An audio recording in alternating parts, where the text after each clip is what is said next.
আসসালামু আলাইকুম। প্রিয় দর্শক, আমাদের রাজনৈতিক অঙ্গনে যে ইস্যুটা এখন সবচেয়ে বেশি আলোচিত হয়, প্রায় আলোচিত হয়, সেটা হলো নির্বাচন কবে হবে।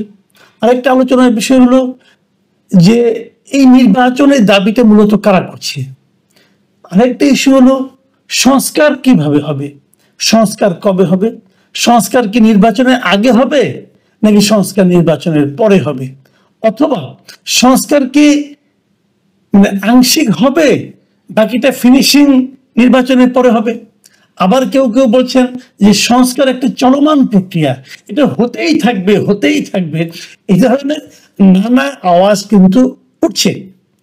সরকার যখন একাধিক সংস্কার কমিশন করেছেন, তার আগেই, এই সরকার দায়িত্বে নেওয়ার আগেই, আরো প্রায় 2 বছর আগেই বিএনপি কিন্তু, যখন বিএনপির জন্য এই দেশে একটা চরম প্রতিকূল অবস্থা, সেই সময়ে বিএনপি কিন্তু সংস্কারের একটা রূপরেখা দিয়েছিল। তারা রাষ্ট্র মেরামতের রূপরেখা দিয়েছিল এবং সেই সংস্কারে তারা 31 দফা নিয়ে আলোচনা করেছিল। নতুন যে সংস্কার কর্মসূচি দেওয়া হয়েছে এবং সংস্কার প্রস্তাবনা এসেছে বিভিন্ন সংস্কার কমিশনের কাছ থেকে, তার সঙ্গে দেখা গেছে অনেক ক্ষেত্রে বিএনপি সেই 31 দফার মিল রয়েছে, দু একটা জায়গায় একটু একটু অমিল রয়েছে। কাজেই এটা হওয়াটাই স্বাভাবিক। স্বাভাবিক এই কারণে যে দেশ তো এইটাই, এই দেশের জন্য সংস্কার দরকার। যেই বলুক না কেন, তারা তো পজিটিভ কিছুই বলবে, কাজে সেগুলো মিলে যাওয়ারও একটা সম্ভাবনা কিন্তু সবসময় থাকে। এগুলো হলো আমার আজকের আলোচনার উপক্রমণিকা বা ভূমিকা। আমি এখন মূল আলোচনায় যাচ্ছি। মূল আলোচনা এই সংস্কার নিয়েই। সে আলোচনা হলো যে রবিবার মানে গতকালকে বিএনপি রাষ্ট্র মেরামতের, রাষ্ট্র কাঠামো মেরামতের রূপরেখার 31 দফা ও নাগরিক ভাবনা, এই নামে, এই শিরোনামে তারা একটা আলোচনা সভা করেছিল এবং সে আলোচনা সভায় ভার্চুয়ালি যুক্ত হয়েছিলেন মিস্টার তারেক রহমান, বিএনপির ভারপ্রাপ্ত চেয়ারম্যান। তিনি সেখানে অনেক কথাই বলেছেন। কি কি কথা বলেছেন সেখান থেকে আমি 2-1টা প্রসঙ্গ আপনাদেরকে আনবো। প্রথম আলো এই রিপোর্টের, এই অনুষ্ঠানের যে রিপোর্টটা করেছে, সেই রিপোর্টের শিরোনাম তারা করেছে এয়ার কন্ডিশনের ভেতরে বড় বড় দামি অফিসে বসে তারা সংস্কারের কথা বলছে তারেক রহমান। এই হলো প্রথম আলোর শিরোনাম। দৈনিক ইত্তেফাকেও আমি দেখলাম ঠিক একই শিরোনাম তারা করেছে যে এয়ার কন্ডিশনের ভেতরে বসে এগুলো করলে হবে। এখন উনি হুবহু কি বলেছেন সেটা আপনাদের একটু আমি পড়ে শোনাই। উনি বলেছেন বড় বড় জায়গায় বসে, এয়ার কন্ডিশনের ভেতরে বসে, বড় বড় দামি দামি অফিসে বসে তারা সংস্কারের কথা বলছে। আজকে যারা সংস্কারের কথা বলছে এরা সুবিধাপ্রাপ্ত হয়ে, অর্থাৎ সরকার তাদের গাড়ি দিচ্ছে, তাদেরকে বেতন বোনাস ভাতা দিচ্ছে, তারপর তারা বসে সংস্কারের কথা বলছে। এবং উনি আবার বলেছেন, উনি এর সঙ্গে আবার যুক্ত করেছেন, সেটা হলো যে ওনাদের বিএনপির যে সংস্কারের কর্মসূচি ছিল সেটার উনি একটা তুলনা করেছেন। তিনি বলেছেন বিএনপি এসব সুবিধার ভেতর থেকে সংস্কারের কথা বলেনি। বিএনপি যখন সংস্কারের কথা বলেছে তখন বিএনপি রাজপথে স্বৈরাচারের সাথে যুদ্ধ করছে, একদিকে আন্দোলন করছে, আর আরেকদিকে বিএনপি দেশ গঠনের চিন্তা করছে। আমি এই দুটো কথাই মোটামুটি রাখলাম, এই দুটো নিয়ে আলোচনা আমরা করব। দেখুন, তারেক রহমান কিন্তু এই যে এসি রুম, এয়ার কন্ডিশন, এটা কিন্তু আবিধানিক অর্থে বলেন নাই। উনি যেটা বলতে চেয়েছেন, আমি যেটা বুঝেছি আর কি, সেটা হলো এখন যারা সংস্কার করছে তারা সুবিধাজনক অবস্থানে বসে সমাজ সংস্কার করছে। কিন্তু বিএনপি যখন সংস্কারের প্রস্তাবগুলো দিয়েছিল, সেই প্রস্তাবটা ছিল বিএনপির জন্য একটা প্রতিকূল অবস্থা। প্রতিকূল অবস্থাতে বসেও বিএনপি রাষ্ট্র সংস্কারের কথা চিন্তা করেছে এবং তারা অনেকগুলো দফা দিয়েছে। এই যে অনুকূল অবস্থায় বসে বলা অথবা প্রতিকূল অবস্থায় বসে বলা, এই দুটার মধ্যে পার্থক্যটা কোথায় আমি ঠিক জানি না। কারণ আমার কাছে মনে হয় যে প্রস্তাবটা কি সেটা হলো ইম্পর্টেন্ট। প্রস্তাবটা আপনি প্রতিকূল অবস্থায় বসে দিলেন নাকি অনুকূল অবস্থায় বসে দিলেন সেটা গুরুত্বপূর্ণ না। গুরুত্বপূর্ণ প্রস্তাবটা কি। হ্যাঁ, আপনি এটা বলতে পারেন যে প্রতিকূল অবস্থায় বসে সংস্কারের কথা বলে, তখন বোঝা যায় সে কথা সে বলেছে তার হৃদয় থেকে। সে কথাটা বলেছে তার গায়ের চামড়ার উপর যে প্রেশারটা গিয়েছে, সেই প্রেশারটা অনুভব করে, সেই তাপটা অনুভব করে, সেই তাপ থেকে বাঁচার জন্য পরবর্তী সময়ে সারা দেশের মানুষকে বাঁচানোর জন্য তারা ওইটা তাদের অভিজ্ঞতা জাত একটা প্রস্তাব, এটা একটা ব্যাপার হতে পারে। কাজে সেই প্রস্তাবের প্রক্রিয়াটা হয়তো একরকম হতে পারে, কিন্তু যদি কেউ আরামদায়ক জায়গা থেকেও ভালো প্রস্তাব দেয়, আমার তো কোনো সমস্যা আমি দেখি না। যাই হোক, দুটো দু ধরনের প্রস্তাব। আমি বরং আরো একটু পার্থক্য করতে চাই এইভাবে, ওটা হলো রাজনৈতিক প্রস্তাব, আর এটা হচ্ছে গিয়ে কিছুটা বুদ্ধিভিত্তিক প্রস্তাব। কিছু কিছু লোক, ইউনিভার্সিটির টিচার অথবা এনজিও কর্মী, তারাই সেই প্রস্তাবগুলো দিয়েছে। এই প্রস্তাব কতটুকু জনমানুষের সঙ্গে সম্পৃক্ত হবে, কারণ এখন যারা প্রস্তাব করেছে তারা কিন্তু অধিকাংশই জনবিচ্ছিন্ন মানুষ, বিদেশে থাকে, এনজিওগিরি করে। এনজিওরা কি করে? এনজিওরা কি জনগণের জন্য খুব কিছু করে নাকি? বরং যে টাকা মারার ধান্দায় থাকে। যাও, এগুলো অনেক কিছু থাকে। কিন্তু আমি যে কথাটা নিয়ে আজকে আলোচনাটা শেষ করবো এবং যে কথাটা আমি খুব গুরুত্বপূর্ণ মনে করছি, সেটা হলো এই যে প্রথম আলো রিপোর্টটা আছে না, এই রিপোর্টটার নিচে আমি দেখলাম যে ওখানে 21টা মন্তব্য করেছে। এই মন্তব্যগুলো কারা করেছে? এই মন্তব্যগুলো করেছে সাধারণ পাঠকরা। আপনি হয়তো বলবেন মোটিভেটেড পাঠক হতে পারে, কিছু মোটিভেটেড পাঠক হতে পারে, আবার কিছু সাধারণ পাঠক হতে পারে। সব মিলিয়েই কিন্তু মন্তব্যটা হয়েছে। কিন্তু ইন্টারেস্টিং হলো এই 21টা মন্তব্যের মধ্যে আমি একটা মন্তব্য পেলাম না যারা নাকি তারেক রহমানের প্রশংসা করলেন।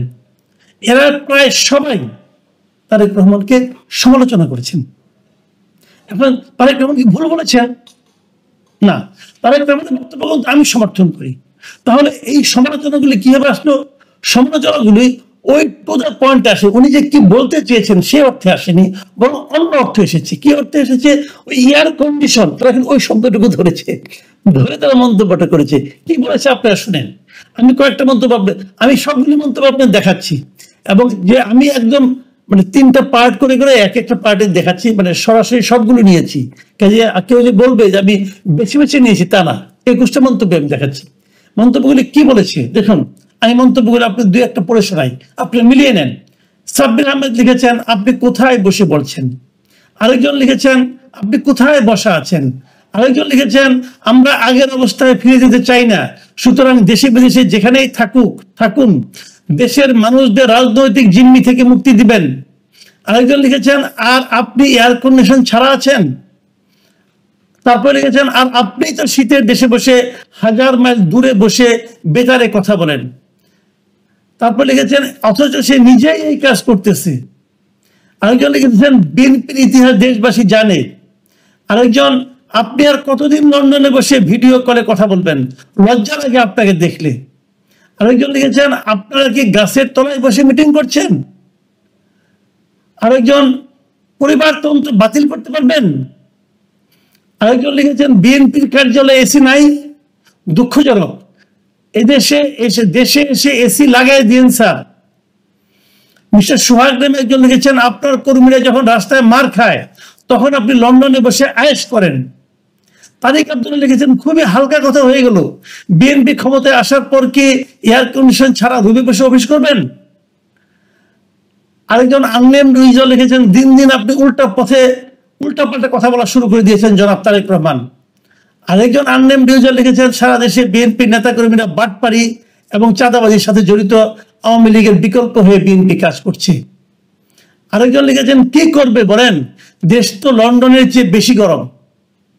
আরেকজন লিখেছেন, 10% না দিলে আমি কিছু বলি না।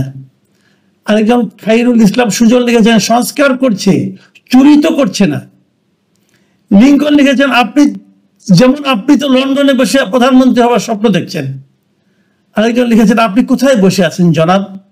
আরেকজন লিখেছেন, নির্বাচিত হয়ে কি এমন করতে চান আপনারা যা এখন করা সম্ভব না? তার একটা লিস্ট দেন দেখি। এই যে মন্তব্যগুলো, এই মন্তব্যগুলো আসলে কি ইন্ডিকেট করে? আবার দেখুন, ইত্তেফাকে কমেন্ট এসেছে 19টা। আমি যখন এই রেকর্ড করছি তখন আমি দেখলাম, এবং সেই 19টার মধ্যে আমার বিবেচনায় মাত্র 2টো কমেন্ট খুব হালকাভাবে তারেক রহমানের বক্তব্যের পক্ষে আছে। আমি মনে করি এই জায়গার থেকে একটা সিদ্ধান্তে আসতে হবে, অথবা আমি মনে করি এটা আই ওপেনার, একটা চোখ খুলে দেওয়ার মতো কিছু মন্তব্য করতে এখানে লোকজন করেছে। এই প্রশ্নটা এখন দেখেন তারেক রহমান কে বলেছেন, তারা কেউ কিন্তু মূল বক্তব্যে যাচ্ছেন না, তারা অন্য লাইনে যাচ্ছেন। কেন? কারণটা হলো তারা তারেক রহমানের প্রতি ক্ষুব্ধ, তারা বিএনপির প্রতি ক্ষুব্ধ, বিএনপির প্রতি তারা ক্ষোভ প্রকাশ। আপনি বলতে পারেন যে এই অনলাইনে জামাত অথবা অন্যরা এরা সব ভর করেছে, এই জন্য বিএনপির কে একজন ভর করতে পারলো না? বিএনপির কেউ কি পত্র পত্রিকা পড়ে না? বিএনপির কেউ কি কমেন্ট লেখে না? বিএনপির সবাই কি অশিক্ষিত? কেন তারা কেন কমেন্ট করছে না? তারা কোথায় কি করছে? তারা যে বলা হয়ে থাকে গ্রাম অঞ্চলে লুটপাট চলছে, তারা কি লুটপাট দিয়ে ব্যস্ত? তারা কি চাঁদাবাজি দিয়ে ব্যস্ত? বিএনপি কি আগামীতে নির্বাচনে যাওয়ার জন্য পাগল হয়ে গেছে, অথবা নির্বাচনে গেলে তারা ক্ষমতায় যাবে এরকম ভাবছে? বিষয়টা কি এত সোজা? দেশের মানুষের মন জয় করতে হবে। এই যে লোকগুলো 100% কেন এই ধরনের মন্তব্য করছে, এই প্রশ্নটার জবাব কিন্তু তারেক রহমান সাহেবকে দিতে হবে। এই প্রশ্নের জবাব কিন্তু বিএনপির নেতৃবৃন্দকে দিতে হবে। কেন হচ্ছে এরকম ভাবতে হবে। একটা প্রশ্ন কিন্তু আসবে। 8 মাস হয়ে গেল, তারেক রহমান কেন এখনো এই দেশটাকে ওনার ফিরে আসার যোগ্য ভাবতে পারছেন না? কেন পারছেন না? এই প্রশ্নটা আমি করেছি, করে অনেকের কাছে বিরাট ভাজন হয়েছি, কিন্তু অনেকে আমাকে বোঝানোর চেষ্টা করেছেন। উনি বলতেছেন না, নিরাপত্তাজনিত সমস্যা হইতে পারে। আবার কেউ বলছেন যে উনি আসলে পরে মানে ইলেকশনের সময় যেরকম একটা উনি আসলে ওনাকে কেন্দ্র করে একটা বিরাট জনসমর্থন হবে, উনি যদি আগেই চলে আসেন সেই জনসমর্থন তাহলে কমে যাবে। এই ধরনের উদ্ভট কথা। আবার কেউ আস্তে আস্তে বলছেন এই দলের মধ্যেই নাকি অনেকে চান না, নানাভাবে ওনাকে বোঝাচ্ছেন আপনি আসেন না। কেন আসছেন না উনি? ভাই এটা আমি মানতে পারি না। তাহলে সরকার তাহলে ওনাদেরকে বলতে হবে, তাহলে বিএনপিকে বলতে হবে কারণটা, না আসার কারণটা। আপনার জনগণের দল, জনগণ তো জানতে চায় যে ওনাদের নেতা কেন দেশে আসেন না, কেন আসেন না, এবং তার প্রতিফলন দেখতে পেয়েছেন। তার প্রতিফলন দেখেন পত্রিকার পাতায়, দর্শক কি মন্তব্য করতেছে, কেন মন্তব্য করতেছে। এই মন্তব্যগুলো যদি মাথায় নিতে না পারেন, বিবেচনায় নিতে না পারেন, এবং বিবেচনায় নিয়ে সে অনুযায়ী কাজ করতে না পারেন, তাহলে মনে রাখবেন আপনারা দিন দিন আরো দূরে সরে যাবেন। এইভাবে হয় না। আবেগ দিয়ে কেবল আমি ভালো, আপনার নেতারা শুনেন, তারেক রহমান সাহেবকে আমি বলবো, দেখেন আপনার দলের কর্মীরা, আপনার নেতারা আপনাকে তো বলবেই, তারা আপনাকে হাওয়া দিবে, বাংলায় বলে পাম দেবে। যে আপনি আনপ্যারালাল, আপনি আনপ্যারালাল। পৃথিবীতে কেউ আনপ্যারালাল না। আজকে যে আনপ্যারালাল, কালকে আনপ্যারালাল থাকবে না। জনসমর্থন ঘুরে যেতে 2 মিনিট লাগে না। এটি সারা দুনিয়ার নিয়ম। আর বাংলাদেশের মাটি আরো আনপ্রেডিক্টেবল। মাথায় রাখতে, প্রতিটা মুহূর্ত, প্রতিটা স্টেপ আপনাকে হিসেব করে নিতে হবে, এবং এমন কিছু আপনি করতে পারবেন না যার জবাব আপনার কাছে নাই, এবং যে জবাব আপনি জনগণকে দিতে পারবেন না, এই জনগণকে কোনো জবাব আপনি না দেন, আপনি না আসার কোনো ব্যাখ্যা দিতে মানুষের কাছে এখন উপস্থাপন করতে না পারেন, আমরা ধরে নেব আপনার কাছে আসলে কোনো জবাব নাই। জবাবহীন নেতৃত্ব চলবে না ভাই। আমি এটা দেখে, মন্তব্যগুলো দেখে আমি আসলে খুব হতাশ হয়েছি।